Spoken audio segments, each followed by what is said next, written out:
Setelah fenomena sihir yang berasal dari perbuatan Sheola yang di luar kontrol dirinya, setelah itu Shin pun berganti di kediaman Xiaojun. Terlihat di sana Xiaojun dan Uni sedang duduk berdua sembari mengobrol, sedangkan Sheola sedang tertidur di sofa. Kurasa itu bukan magic milik Sheola, ucap Uni ke Xiaojun.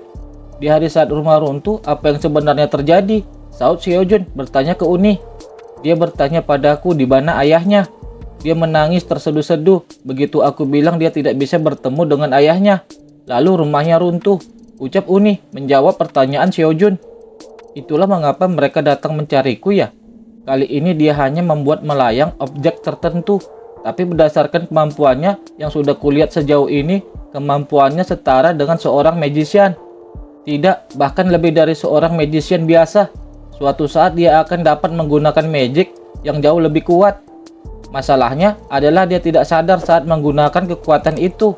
Sepertinya kemampuannya aktif berdasarkan kondisi emosinya. Gumam Xiaojun di dalam benaknya, memikirkan kondisi kemampuan Sheola. Tiba-tiba Uni nyeletuk, mengutarakan pemikirannya ke Xiaojun. Kurasa kemampuan Sheola mulai bereaksi pada emosinya sedikit demi sedikit. Apa maksudnya itu? Setelah Uni berkata seperti itu, kemudian mereka berdua menatap ke anak mereka yang sedang tertidur dengan tatapan yang sangat mencemaskannya. Mana milik Sheola semakin kuat sampai di luar kendali, ucap Xiaojun. Apa yang akan terjadi pada Sheola mulai saat ini? Kalau begini caranya, aku yakin seseorang akan terluka dan Sheola akan berada dalam bahaya, ucap lagi Uni yang sangat mengkhawatirkan anak perempuannya itu. Tapi bukan berarti tidak ada cara untuk menyelamatkannya, Saud Xiaojun merespon ucapan Uni. Aku tahu pada akhirnya hari ini akan tiba, karena kekuatan Sheola meledak, bahkan sebelum aku regresi, ucap lagi Xiaojun di dalam benaknya, sembari ia mengingat kembali sewaktu kekuatan Sheola meluap tak terkendali di masa Xiaojun belum regresi.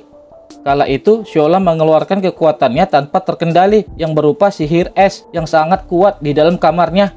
Aku tidak menyangka itu akan terjadi secepat ini. Salah satu alasan mengapa mana milik Sheola menjadi sesensitif ini adalah karena mana di sekelilingnya tipis. Jadi, kita harus membawanya ke suatu tempat di mana terdapat banyak sekali mana. Lanjut ucap Xiaojun ke Uni, mengutarakan jalan keluar mengatasi kemampuan Sheola yang mulai di luar kendalinya. Sebuah tempat yang terdapat banyak sekali mana, sahut Uni. Dan kemudian, Uni terpikirkan sesuatu di dalam benaknya. Tidak mungkin, sahut Uni ke Xiaojun. Itu benar. Ada dua tempat yang dipenuhi dengan mana, dungeon atau field, ucap Xiaojun ke Uni, mengungkap hal yang sama, apa yang juga Uni pikirkan di dalam benaknya. Mendengar akan hal itu, Uni langsung saja memprotes maksud dari Xiaojun. Apa kamu sudah gila? Itu terlalu berbahaya. Bagaimana jika nanti Sheola terluka? Lalu, Uni ternotis, dikarenakan tidur Sheola sedikit terganggu, karena suara Uni agak sedikit keras. Aku juga tidak ingin membawanya ke tempat yang berbahaya seperti itu, saut lagi Xiaojun dengan ekspresi yang sedikit kesal karena tidak ada jalan keluar lainnya untuk memecahkan masalah Sheola. Kemudian, Xiaojun berpikir kembali di dalam benaknya tentang Sheola, meskipun dia memiliki bakat untuk menjadi bos terakhir di masa depan. Saat ini, dia hanyalah anak kecil berusia 5 tahun. Untuk mencegah masa depan yang akan terjadi padanya, aku harus membuatnya menghadapi bahaya secara langsung. Mengirim Sheola ke tempat yang berbahaya mungkin akan mengubah sesuatu di masa kini dan masa lalu kan? Itulah pemikiran Xiaojun yang ia pikirkan kala itu. Melihat Xiaojun yang sangat resah akan pemikirannya, lalu Uni pun mencoba menenangkan Xiaojun. Maafkan aku yakin sebelumnya kamu sudah memikirkannya dan mengambil kesimpulan ini, ucap Uni ke Xiaojun. Aku tidak bilang dia harus melawan monster, kita akan mengalahkan semua monsternya, kita hanya harus membawa Sheola ke tempat itu. Dungeon dan field merupakan milik asosiasi atau sebuah guild, jadi aku tidak tahu apakah mereka mengizinkannya. Tidak mungkin mereka mengizinkannya, kecuali mereka sudah sinting. Jika ada seseorang yang memiliki dungeon atau field, maka ucap Xiaojun, dan tiba-tiba ia mengingat seseorang yang sesuai dengan hal yang baru saja mereka perbincangkan. Setelah itu, Xiaojun pun melihat ke arah ponselnya untuk menghubungi seseorang. Shin berganti keesokan harinya di tempat pemberhentian bis yang menuju Gunung Goryeo Sword. Bukankah ini gerbang masuk ke Goryeo Sword House? Tanya Uni ke Xiaojun, yang pada kala itu mereka sudah tiba di gerbang masuk ke tempat Hyun. Tak lama setelah Uni bertanya ke Xiaojun, tiba-tiba muncul Hyun yang menyapa mereka. Selamat datang kalian bertiga, Uniku yang cantik, Sheola, kamu bahkan lebih mengesankan dari sebelumnya, ucap Hyun yang bergegas menghampiri mereka. Kenapa Hyun ada di sini? Gumam Uni di dalam benaknya yang tidak tahu bahwa tempat itu adalah kediaman Hyun yang adalah cucu dari sang Sword Saint yang juga guild mereka memiliki dungeon atau field yang Seojun ingin masuki. Hyun, aku datang ke sini untuk meminta bantuan padamu, ucap Seojun yang sedikit sungkan. Ayo lanjutkan ngobrolnya di rumahku saja, tidak jauh dari tangga kok, sahut Hyun ke Seojun dan juga Uni sembari ia sedang memeluk Seola. Tidak jauh dari tangga? Ah, sudah lama aku tidak menaiki tangga ini, gumam Seojun di dalam benaknya dengan ekspresi yang kaku setelah melihat tangga menuju ke kediaman Hyun. Begitu juga dengan Uni. Tangga di depan rumah. Memangnya siapa yang memiliki tangga di depan rumahnya sepanjang 3 km dan berada di tebing gunung? Keluh Uni yang sudah sampai di kediaman Hyun dengan kondisi yang sangat kelelahan sehabis melalui tangga menuju ke kediaman Hyun. Begitu juga dengan Seojun. Seola digendong di punggungnya Hyun dan tertidur di dalam perjalanan ke sini, sahut Seojun ke Uni. Tempat ini sangat kontras ya. Saat memasuki rumah, ruangannya terlihat modern.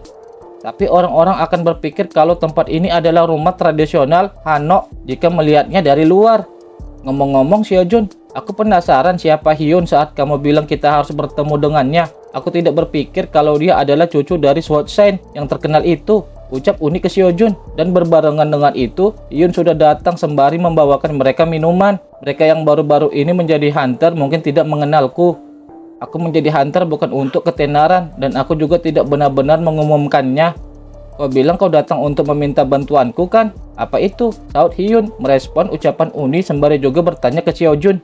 Selang beberapa waktu kemudian, setelah mereka melepaskan lelahnya, lalu mereka menyambung obrolan mereka. Apa maksudmu, feel Gunung Goryeo Sword? Tanya Uni lagi ke Seojun. Benar, itu karena aku tahu feel yang digunakan oleh anggota dan peserta latihan dari guildmu, sahut Seojun menanggapi ucapan Hyun. Dijelaskan tentang feel dan dungeon yang terkait dengan retakan yang terjadi di seluruh dunia. Retakan diklarifikasi menjadi 3 kategori utama. Retakan yang terjadi satu kali itu memunculkan monster dan kemudian menghilang. Retakan korosif itu akan mengambil alih bangunan dan menciptakan dungeon. Serta retakan permanen itu adalah kebalikan dari retakan yang terjadi satu kali. Retakan permanen tidak akan menghilang dan memunculkan monster secara berkala. Feel merujuk pada area di mana munculnya banyak retakan permanen. Itulah sedikit penjelasan tentang feel dan dungeon yang terkait dengan retakan dimensi yang terjadi. Bisakah kami berdua bisa menggunakan feel? Tanya Seojun ke Hyun. Mungkin kalian tidak nyaman jika menggunakannya bersama dengan para peserta pelatihan ya? Tentu saja kalian bisa menggunakannya. Aku akan mencari waktu kosong saat para peserta latihan tidak menggunakannya, sahut Hyun menjawab permintaan Seojun. Mendengar jawaban dari Hyun yang membolehkan Seojun menggunakan film mereka, sontak Seojun menjadi kaget. Ternyata semudah ini, gumam Seojun di dalam benaknya yang tak menyangka permintaannya dapat dikabulkan Hyun dengan sangat mudah. Opa sudah memperkenalkanku dengan Tuan Kang Cheol. Aku harus membalas kebaikanmu itu, ucap lagi Hyun ke Seojun. Tadinya aku khawatir kami tidak akan mendapat izinnya, tapi syukurlah kami mendapatkannya, gumam lagi Seojun di dalam benaknya. Aku akan pergi dan bertanya apa memungkinkan untuk masuk ke field terlebih dahulu, lanjut ucap Hyun ke Seojun yang bergegas pergi dari sana untuk meminta izin masuk ke field buat Seojun. Beberapa waktu kemudian, Hyun perginya lama ya, ucap Uni ke Seojun. Lagi pula Goryeo Sword House ini luas, kurasa butuh waktu untuk perjalanan ke tempat ini, sahut Seojun merespon ucapan Uni. Apa Nona Go Hyun ada di sini? Ucap seseorang yang datang bertanya di tempat di mana Seojun dan Uni berada. Dia sedang keluar. Ada apa? Sahut Seojun ke orang yang bertanya itu. Ada tamu untuknya, sahut orang itu ke Seojun yang terlihat ada lagi seseorang di belakangnya. Ada masalah apa? Kenapa dia lama sekali? Sahut pria itu ke seseorang yang bertanya ke Seojun. Mendengar suara dari pria itu, seketika Seojun sangat kaget sampai-sampai ia tersedak minumannya sendiri. Sung Soyun, kenapa dia ada di sini? Pikir Seojun bertanya sendiri di dalam benaknya karena kedatangan Soyun. Aku penasaran siapa itu. Ternyata kau Seojun yang bertemu denganku sebelumnya di peserta ujian, sahut Soyun yang mengetahui juga Seojun juga berada di sana. Mendengar Soyun berbicara seperti itu, Seojun pun merasa aneh karena Soyun masih mengingat namanya. Go Hyun memberinya waktu yang sulit, jadi kenapa dia masih datang ke sini? Berdasarkan suasana pembicaraan mereka berdua, sepertinya mereka berdua juga baru saling bertemu satu sama lain, pikir Seojun di dalam benaknya setelah melihat situasi Soyun. Tanpa sebab, tiba-tiba Soyun melirik ke arah Seojun. Lalu ia pun menunjuk Seojun. Melihat akan hal itu, Xiaojun pun menjadi kaget. Peserta ujian, mari kita mengobrol, ucap Xiaojun dengan pandangan yang sinis ke Xiaojun. Melihat tatapan Xiaojun seperti itu ke dirinya, sontak saja membuat Xiaojun menjadi agak kesal karenanya.